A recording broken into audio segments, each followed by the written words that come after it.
Hello, you're listening to the Coldtake podcast on the Blockey Sports Network. I'm TJF, and today I'm joined here by the league commissioner and owner of the Hollywood Hat-Tricks, Flashee, as we discuss the end of the regular season and the conclusion of the first round of the BHL Cup playoffs. Additionally, we have a special guest later on and a lot more to talk about today, so let's get right into it. So how's it going, Flashee? Hey TJ, how are you? So I'm good. We got a lot to talk about today, so Yes, we do. starting out, I guess we just jump right into it. Is the week 5 Mm-hmm. and the regular season standings as they finished after week 5. So we'll just do it game by game Mm-hmm. and go like that. So first game of week 5 on Friday the 14th was the Winnipeg Ice Caps at the Michigan Hornets. Um, this game, I believe, was a disaster for the Ice Caps, if I'm not mistaken. It was very uncharacteristic of that team. Um, very, it was a mercy. It was a mercy. It was a mercy. Yeah, that's putting it lightly. Ice Caps were shut out 11-0 on the road. Probably it's not like the worst game probably of the season, I do believe there was a game where 15 goals were scored, but but but I don't think they were shut out though. I can't remember. But surely this is up there with one of the worst performances we've ever seen from a team. Now, pulling up, if I can find the box score. I can see who played this game. We can get a better sense of the situation for the Ice Caps. Try to explain this disaster. Yeah. Um, so if it loads, So it'd be after nice. that game, the Michigan Hornets end up 7-0-2, and the Ice Caps go 4-4-1. Yeah. Which I believe put them in third place eventually. Yes, the Ice Caps at that point were tied with the Whalers, and I actually do believe that the Whalers were in third place at that point in time due to goal differential, but as we'll find out later, that did change after the Whalers played the Ice Caps on Saturday the 15th. Right. Do we talk about the flight and Michigan game? We can. Are you still pulling up the box score? Oh yeah, wait, hold on. I have it in a second. Yeah, I have it right here. Okay. Okay, so this actually explains a little bit. The Ice Caps only had 3 players that game. Mm-hmm. Um, Jets, Pear, and Sambros. And meanwhile, the Hornets had 6. Um, uh, Impressive. They actually got all their players on. Lynch, Jam, Moyle, Squid, Exonaut, and Dill. Is that a full team? That's a full team for them.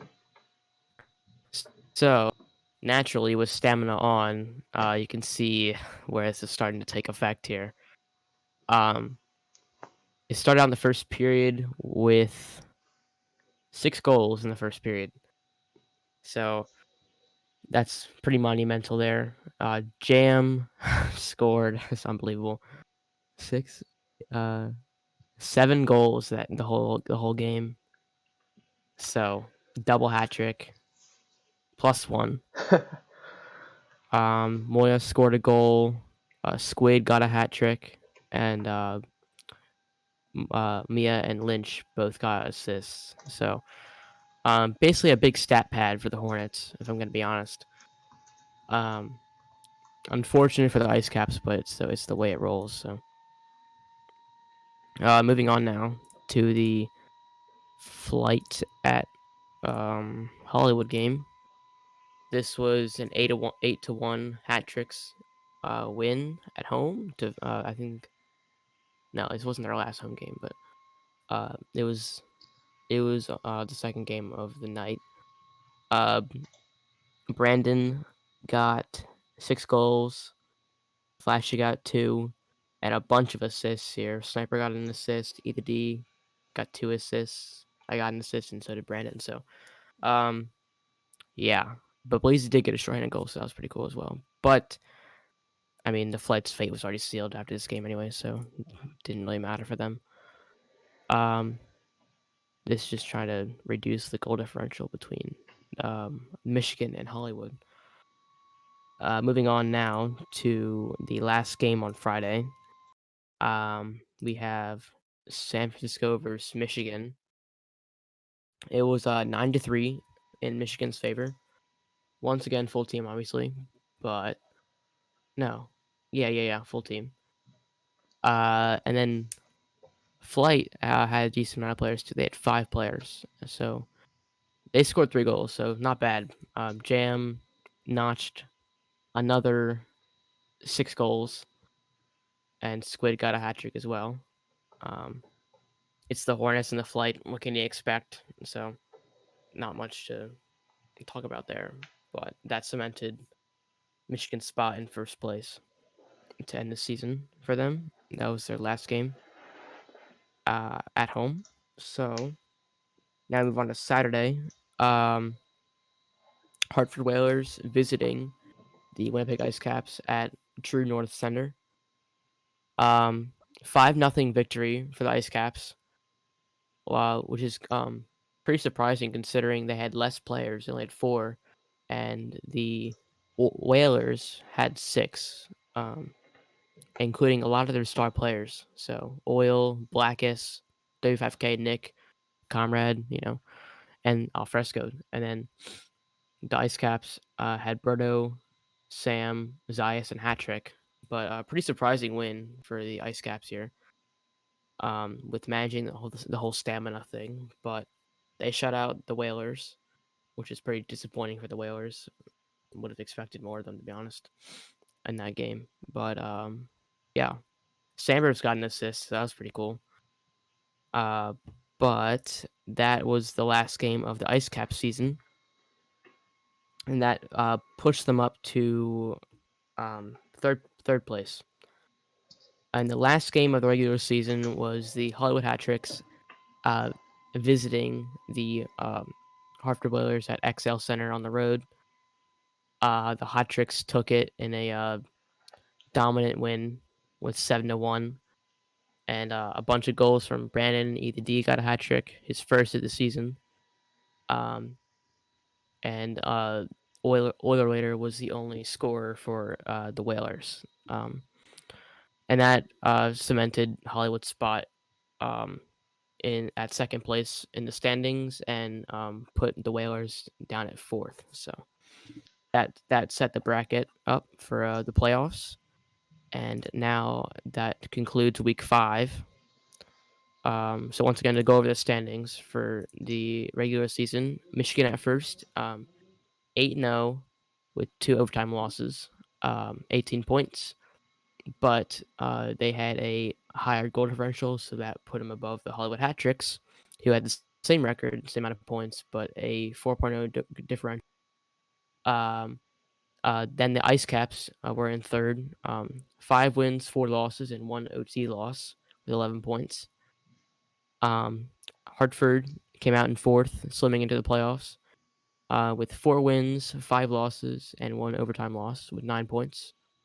And San Francisco, unfortunately, ended the season with 0 wins, 9 losses, and 1 overtime loss, and 1 point. So, unfortunate for them, but it was very much so a rebuild for this team. So, hopefully we can see them improve drastically in season 7.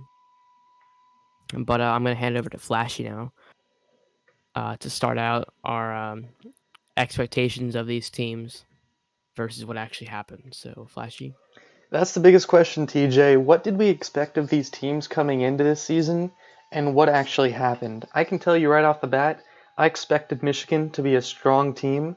I did not expect them to lose twice in overtime. It really surprised me, and the Hollywood Hat Tricks came out really strong, getting the same record as the Michigan Hornets. Both teams losing to each other once in overtime, and both teams losing to the Ice Caps once in overtime. So No, wait. correction. They The, lost to the they Whalers, I lost to the think. Whalers. You're correct, but both teams did lose to each other once, and it should be. It really just comes down to the goal differential. So you could say both teams are very evenly matched in that respect. I did expect the Hat Tricks to do well this season, as well as the Hornets. But when it comes down to the Ice Caps and the Whalers, I thought they had strong teams, but they really didn't show it in the regular season. With the Ice Caps barely above 500 and the Hartford Whalers just below 500. With as in respect to the San Francisco Flight, they did a lot worse than I expected. Having Blasey on the team, I thought they would at least win a couple games, but they finished with 0 wins and only 1 OT loss. So really unfortunate there. I was not expecting it to be that bad for that team. What did you think about these teams, how they finished, and what you expected from the beginning of the season? Michigan was pretty obvious for me. I didn't think they're gonna go undefeated again. I just didn't think that wasn't a possibility for me. Um, Especially with the new stamina coming in. So I knew they're gonna win. They're gonna lose probably a couple games. So that didn't surprise me. Um, I didn't expect the hat trick to do so well, but at the same time, I kind of did. But not as well as we did. I think we meshed pretty well. What did surprise me though was the ice caps. I thought, if you go back to one of the podcasts, you can hear me talk about it in the off season. I thought this team was going to be like one of the best in the league, competing for like a second place spot. Um, so to see their record just above 500 and like how they did play, kind of lowered my expectations a little bit. But nonetheless, there's still a strong team for me and still well built.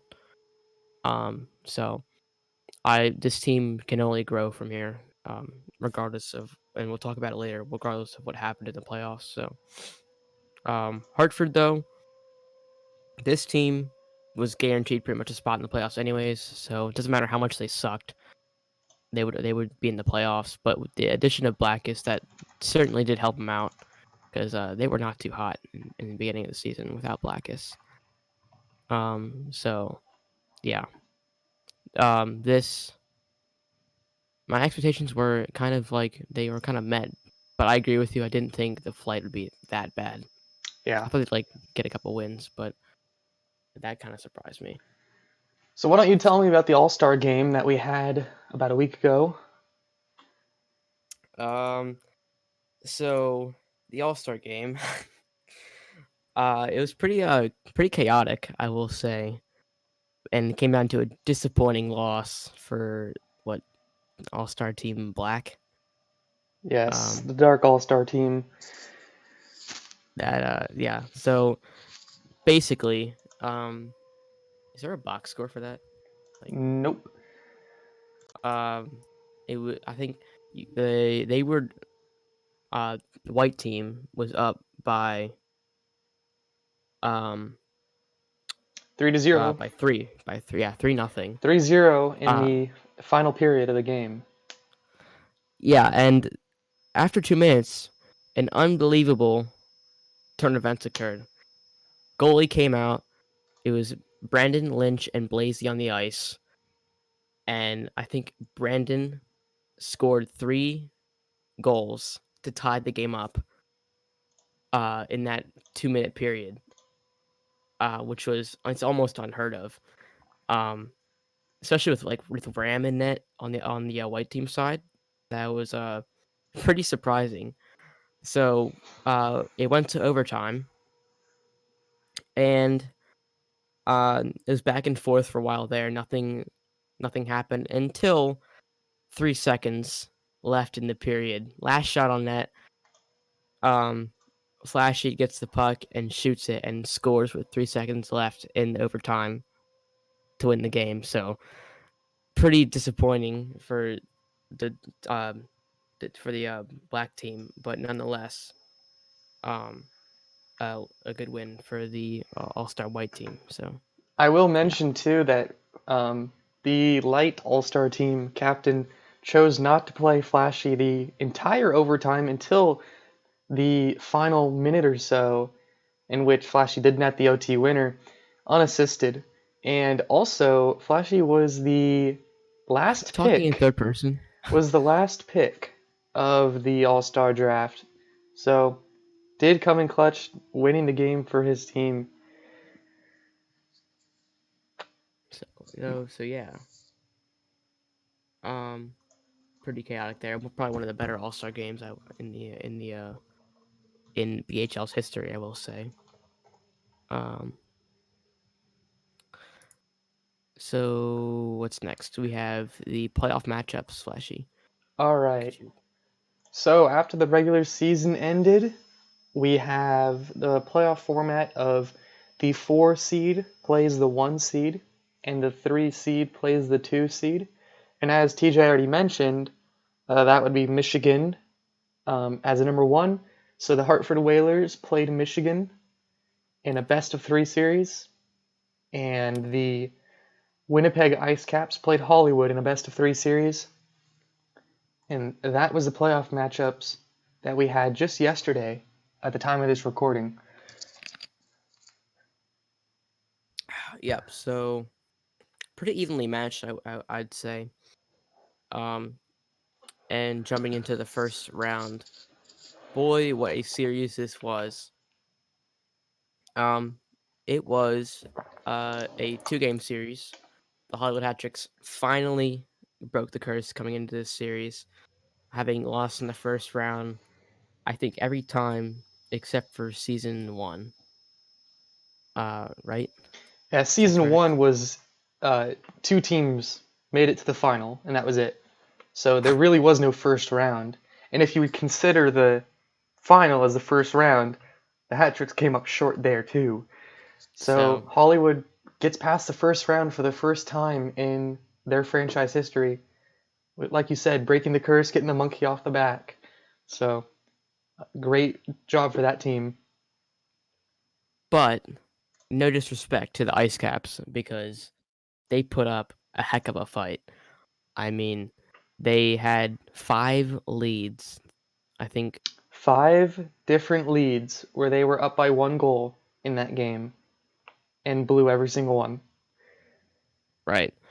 It was back and forth the uh the whole time. With hat tricks going behind a goal, then tying it up, and then finally um ending each game in overtime. One of them was in triple overtime, if I'm correct. That is correct. Um, Yes, the first game went to triple OT, tied 2-2, and the Hat Tricks get that goal to send them in the lead of 1-0 going into game 2. and that game was particularly special because the hat tricks were down a goal with less than a minute left, and were able to tie it up with the goalie pool with Hmm. Flashee, TJF, and Brandon on the ice, able to stuff it in net to tie it up. Came in clutch there. So Both games were truly miracles for that Hollywood team. It's only yeah, fitting, LA, Los Angeles, they always have something crazy happen with, Kobe Bryant in his last game having an incredible game, and just some other things. I know, like the Los Angeles Dodgers hit a walk-off home run in Vin Scully's last broadcasting game. It's just, you know, it's special to see Hollywood get that goal with under a minute. I believe it was 41 seconds remaining in the game to send it to OT and end up winning it in OT. So special to see that, getting the monkey off the back. yeah. Um, and then Brandon was like the MVP of both games. Like no dispute. No questions asked. Brandon got every single goal for Hollywood, with a total of 8 between 2 games. But, not to mention, Berto scored every single goal for his team as well, with a total of 6 goals. So both teams obviously carried by one player, but you can't say that the other players didn't make an impact, Yeah, especially I always the hate when people defense. say Yeah, the when defense. people. Yeah, I agree. Defense isn't going to score a goal, but it's going to save goals, and that's really what's important in a game is saving the goals. That's what I hate when people say, like, people carry, because, like, I mean, They carry the offense. They don't carry the defense exactly. So, or the goaltending. exactly, yeah. So I think saying people carry is kind of stupid, but it's just my opinion. Um, the second game, like the second series, was Michigan versus um Hartford, and this turned out quite the opposite of what I expected. Um, I think I the thought, the first game was what I expected. I expected a low scoring, very close game. Could have gone either way. It did go to overtime. But the second game, I think that's where things went really south for that Hartford team. And you can talk about how that went. yeah, the thing is, throughout the entire series, Hartford never scored a goal. They were shut out in the series. Um, so that was pretty rough. That is what kind of surprised me. But now we have a special guest on the phone. We have a Hartford Whaler himself, Comrade Ginger, to talk about this Hartford team and what went wrong in this first series. So, hello, Comrade. What's going on? Hey guys, thanks for having me. As- wow, what a So, series, eh? yeah. So, tell me your thoughts on this Hartford team and what went wrong in this series for you guys. Well, it all starts with game one. We were playing really hard. We had a good back and forth hockey game there with Michigan, and X-Man really shut us down. We couldn't get much shots on net, and then that goal went in, Jam's goal went in OT, and then that really just kind of broke our spirits. And so we went into game two. We were like, yeah, we can do this. We can get back in this series. And but Oil had a bad pass and right up the middle to Jam, and Jam scores, and there in the second period, and it kind of broke us because we didn't get any shots on net the first game, and we knew that after that goal went in, it's not looking too hot. So we were just thinking to ourselves, this game could be over. And then Jam again, he got around the defense, Oil again, and you know, he scores on Fresky, and Fresky, he looked like he might have not been ready, and then everybody just got really demoralized after that, and then things just started to go downhill from there. We did the goalie wall there, and to try to, I don't know, have a little fun there, and but yeah, it was just a lot of bad plays. We couldn't get shots on net, so Yeah, so you guys had trouble generating enough offense to keep yourself in the game. Um, yeah. in your defense, how do you think they did? Defense was good for the first game, but like I mentioned, two bad plays turned into two bad goals in the second game. So, a bunch of bad bounces, couldn't get any pucks going our way. And so, we got kicked out of the playoffs. So, it is what it is. Yeah. So, what do you think the future for this Hartford team is? To be honest with you, I'm not too sure. I know we have most of our team coming up on contracts this year. I know a lot of the guys want to stay together. But Blackus did depart. He decided he was going to go his own way and maybe spend a year overseas or do something like that. I don't know. But yeah, he left the team, and he was a pretty integral part of our team, especially in the locker room. And yeah, it is a wild card what Hartford's going to be. I do agree with that.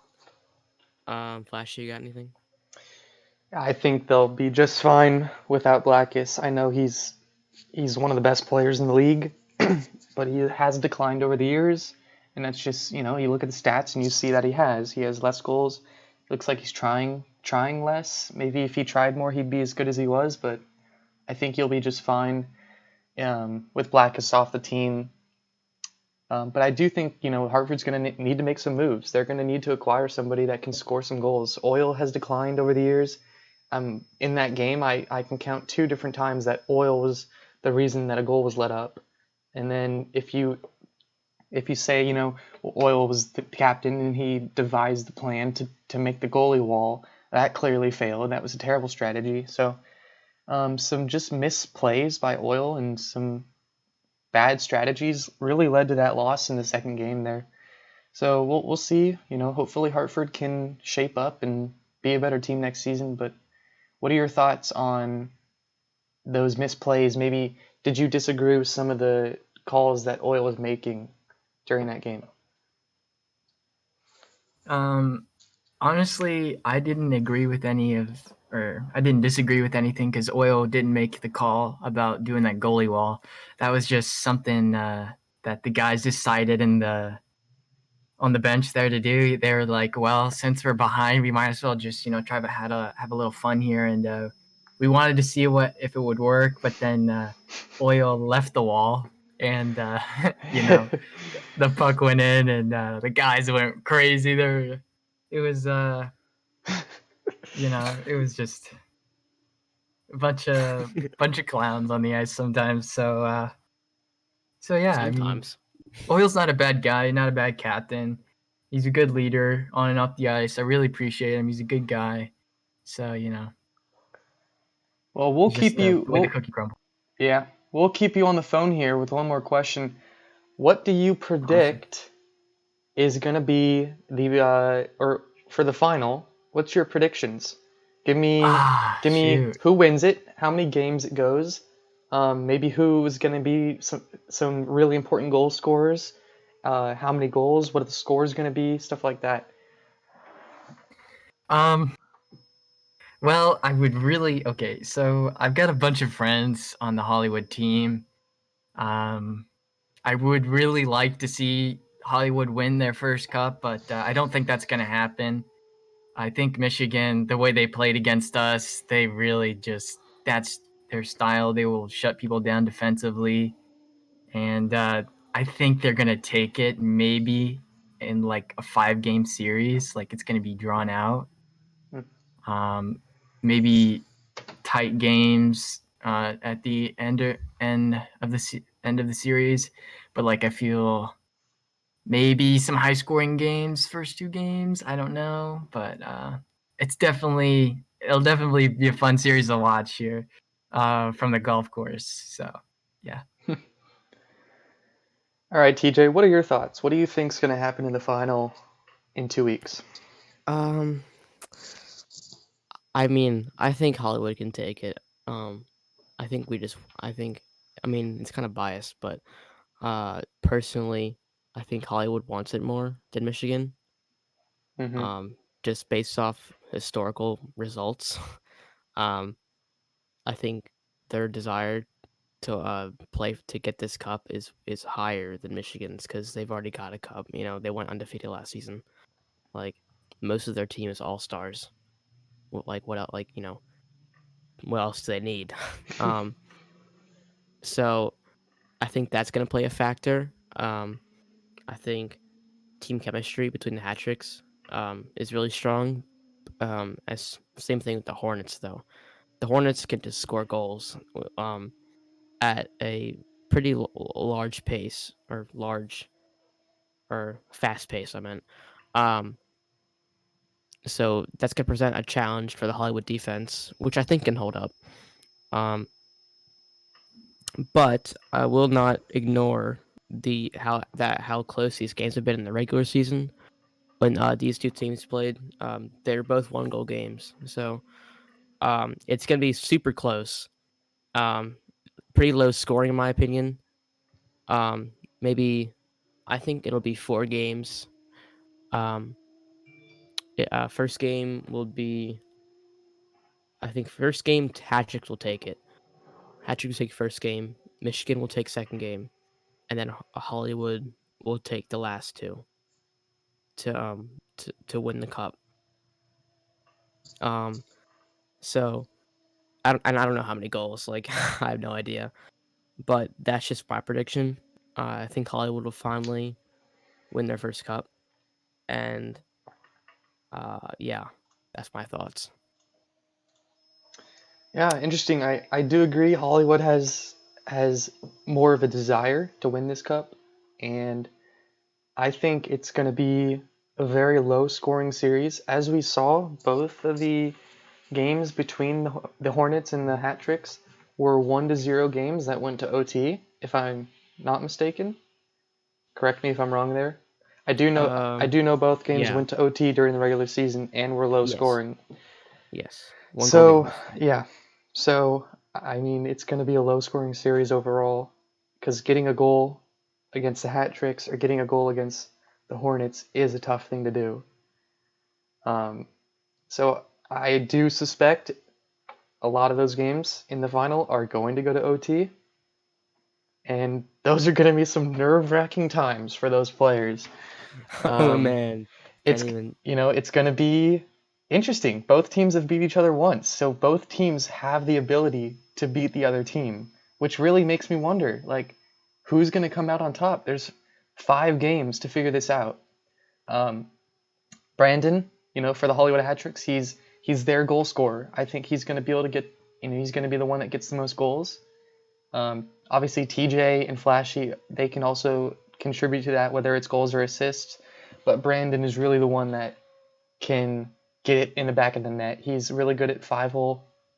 So I think he'll be the goal scorer for the Hollywood Hat Tricks throughout the series. Like I said, it's probably going to be 1-0 games. I really do think those games are going to either go to OT, tied 1-1, or maybe even tied 0-0. So one goal could really change the entire series. As for how many games it goes, I think it's going to go 4-5. If it goes to 5, that'll be the first time that it ever went to Game 5 since Season 1. But I do see, both these teams beat each other once, so I can see it going win back and forth. Hollywood Hornets, Hollywood Hornets, Hollywood. As for who wins it, I don't know. I want to believe the Hat Tricks are going to win it. They want it more, and they can do it. They really can. But that's my take on it. It's really going to come down to who can practice more before the game.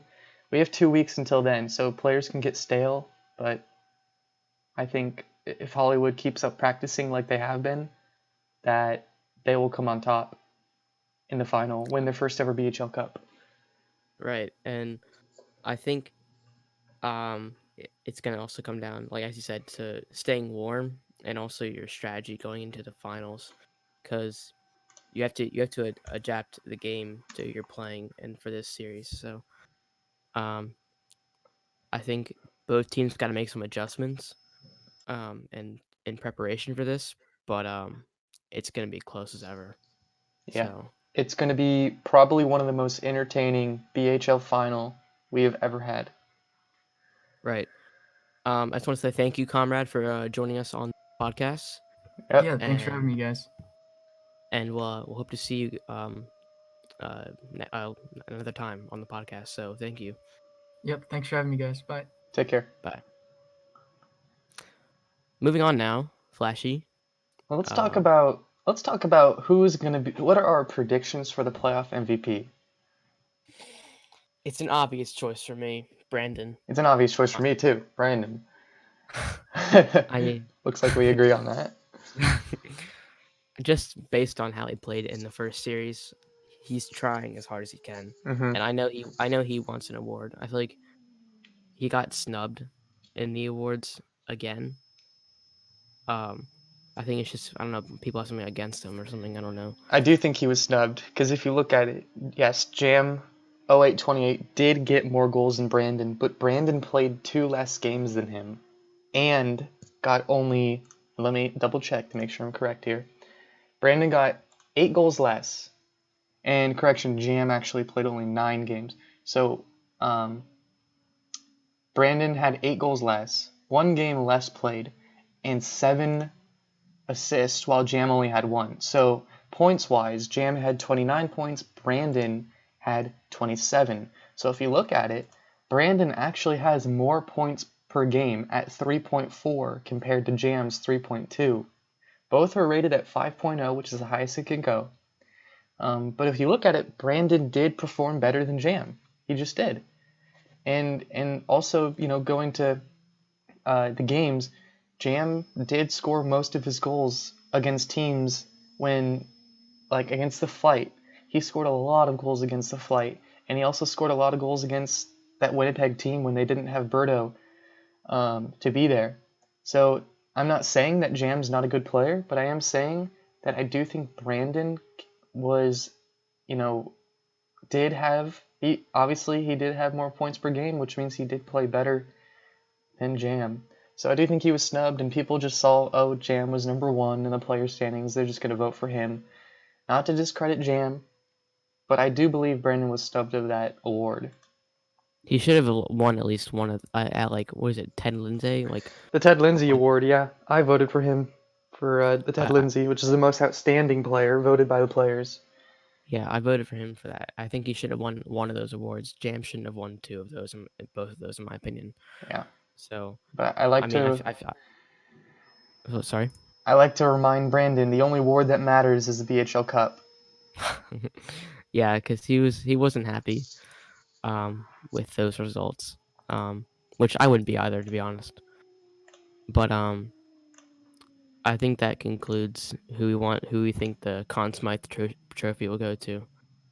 Yeah, let's talk about career standings now. We've been playing 6 seasons. However, season 1 we did not count any of the statistics in that season except for team wins, losses, and overtime losses. So season 2 and onward is when we started actually counting statistics for games played, goals, assists, points, and those are the statistics that we actually tracked. So if we take a look at the career player standings, at number 1 we have Flashee, who has played 5 seasons now, not including season 1, so 6 total for him. 36 games played, 36 goals, meaning he has 1 goal per game in his entire career. 24 assists, giving him 60 points, making him the first player to ever hit 60 points in BHL history. And not to mention, he was also the first player to hit 20, 30, 40, and 50.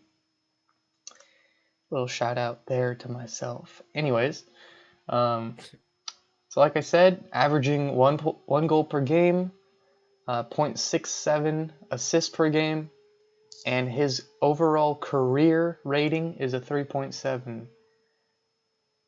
Next up, we have Jam, who's only played 3 seasons now, but has somehow skyrocketed up into the number 2 position, passing a lot of longtime players who were up there.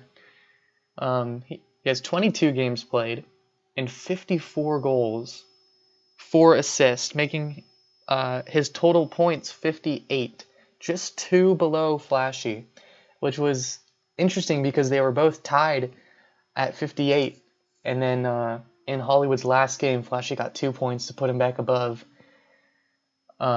Jam there.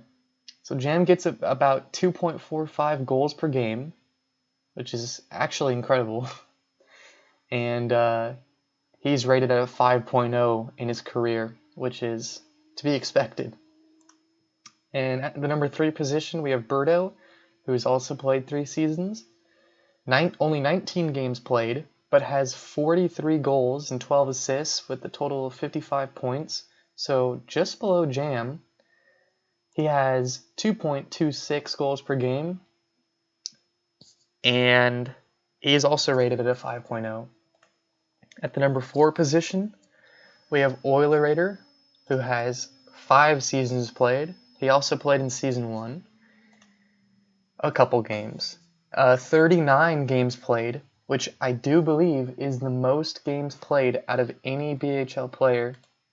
He's actually tied with DNP at 39. So both of those players have 39. Flashee only has 36, being the commissioner. It's kind of odd. But Oilerator has 30 career goals, 18 career assists, so 48 points. And he's rated at a 2.7. And in the 5 position, we have Jets 23. He has 5 seasons played, 30 games played, 34 goals, 10 assists, and 44 points. He's rated at a 3.0. And we'll just go up till the number 10 position here, because there is actually 71 different players who have played at least one game, which is quite a bit. And at the 6th position, we have Brandon, who has 3 seasons played, 22 games played, 35 goals, 7 assists, making that 42 points. And his career rating is 3.9.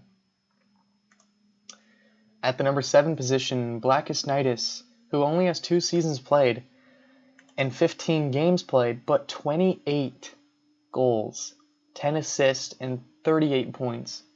He gets about 1.87 goals per game and 14 goals per season in a 10-game season. So that's actually an incredible statistic right there. The only person who has more goals per season would be Berto and Jam at 18 and 14. And the Grime Wizard also at 14. So a very select few that have above 10 goals per season, and he's rated at a 5.0. At the number 8 position, we have Indy Lukes, who is no longer playing in the league. He has retired. 4 seasons played, 27 games played, 27 goals, 11 assists, and 38 points, and he's rated at a 2.9. And it would come to most people's surprise, but at the number 9 position is DNP_10, with 5 seasons played, also played in Season 1, 39 games played, 25 goals, 10 assists with 35 points, and he's rated at a 1.2. So, interesting being in the top 10 with one of the lowest ratings of the top 10. And lastly, in the number 10 position is Lyncher, with 4 seasons played, 20 games played, 26 goals, 6 assists, 32 points.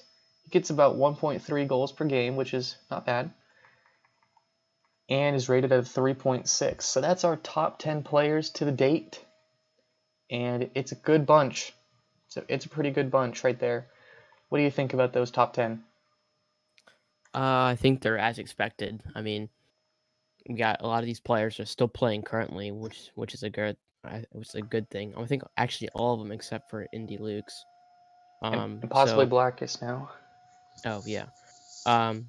And I think it just shows how the skill gap has risen over the years as these new players, this younger generation of BHO players, overtakes kind of a lot of the veterans, pretty significantly and very quickly. So I think it shows the league is moving in a good direction, with raising the skill gap and making more interesting gameplay. So uh, I'm I think it's as expected and pretty good as well. So good on all of them for having great careers. So yeah. Yeah, I completely agree with you. Like the skill, especially this season, we have seen some pretty good players join the league, and last season we had some pretty good players join the league. So the great players are kind of becoming the average players because everybody's skill is increasing. So I like to see it. I like to see more competition, and the more players we get, the more teams we can have. So let's move on now to your segment. My segment. Unless you want to talk about it, the awards. Nah. Wait. Nah, you do it. All right. Let's talk about the awards. There is actually a separate video on all the specifics of percentages and who won and who was runner-up, but I'm going to quickly run through the actual winners here. You can find that video on Blockey Sports Network, by the way. So yes, don't forget to subscribe to the channel. Also, follow us on Twitter at Blockey Sports and Blockey_hockey. You can also follow us on Reddit. Go to reddit.com/r/Blockey Hockey and on Instagram at Blockey Hockey. Also on Instagram, every team in the league has their own Instagram, so you can go follow them too. Follow your favorite team and see what they're up to. All right, Season 6 awards. Obviously, we don't have a BHL Cup champion yet, but we'll skip to the President's Trophy Michigan Hornets win that with their record 8-0-2 with a better goal differential than the Hollywood Hat-Tricks. The Hart Memorial Trophy goes to Jam. That's the MVP of the season. We don't have a Conn Smythe winner yet because the playoffs aren't over yet, but like we discussed, if the Hollywood Hat-Tricks end up winning the championship, it likely will be going to Brandon.